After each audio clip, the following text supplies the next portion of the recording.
વલસાડ જિલ્લાના પારડી ખાતે 19 વર્ષીય દીકરી ઉપર દુષ્કર્મ અને હત્યાની બનેલી ઘટના ખૂબ જ કરુણ અને વેદનાસભર છે। આ પ્રકારની ઘટના ક્યારેય કોઈ પણ રાજ્યમાં ન બને તેવી પ્રાર્થના કરી ગૃહ રાજ્યમંત્રી હર્ષ સંઘવીએ આ ઘટનાને અત્યંત ગંભીરતાથી લઈને અનેક રાજ્યોમાં 8 હત્યા સહિતના સંખ્યાબદ્ધ ગુનાઓ આચરનાર જનુની, ક્રૂર, નિર્દય અને અમાનુષી સિરિયલ કિલરને પકડી પાડનાર વલસાડ પોલીસ સહિત ગુજરાત રેલવે પોલીસ અને લાજપોર જેલ કર્મીઓને અભિનંદન પાઠવ્યા હતા।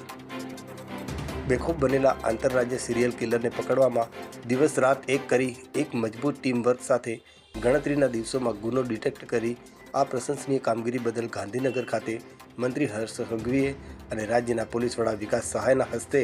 172 પોલીસ અધિકારી અને કર્મચારીઓને ₹12.9 લાખના રોકડ ઇનામ આપવામાં આવ્યા હતા।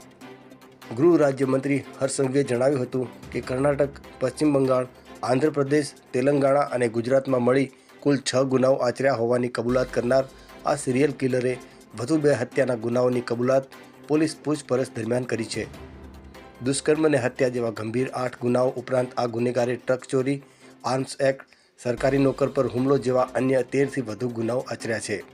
જો ગુજરાત પોલીસે આ સિરિયલ કિલરને ન પકડ્યો હોત તો હજુ ક્યાં ક્યાં જઈને આ કિલર ગુનાઓ આચરતો તે કહેવું અને અંદાજ લગાવવો પણ મુશ્કેલ હતો।